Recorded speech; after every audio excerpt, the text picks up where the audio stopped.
शेवाळे हे 23 जानेवारीला भूकंप होणार असं म्हणाले होते। त्यावर संजय राऊत यांनी प्रतिक्रिया दिली आहे। राहुल शेवाळे यांचा शिवसेनेनं दारुण पराभव केलेला आहे।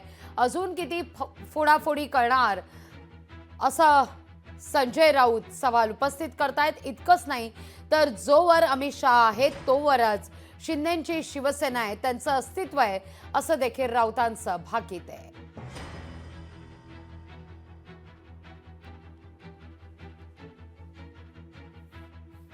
राहुल शेवाळे काय बोलतात त्याच्यावर जाऊ नका। राहुल शेवाळ्यांचा पराभव शिवसेनेने केलेला आहे, दारुण। कोणाचं काय तुम्ही फार महत्त्व देताय? आता काय किती फोडाफोडी करणार आहेत ते? तुमचा पक्ष भविष्यात टिकतोय की नाही हे तुम्ही आधी, जोपर्यंत अमित शहा आहेत तोपर्यंत तुमचा पक्ष टिकेल, एवढंच मी सांगतो। त्यानंतर तुम्हाला कोणालाही भविष्य आणि भवितव्य नाही। तुम्ही तुमचे सगळे लटकते आणि भटकते आत्मा होणार आहेत। नंतर या दारातून त्या दारात, ह्या दारातून सगळे लटकते भटकते आत्मा फिरणार आहेत। लोकशाही मराठी ऐका, पहा, जागरूक रहा।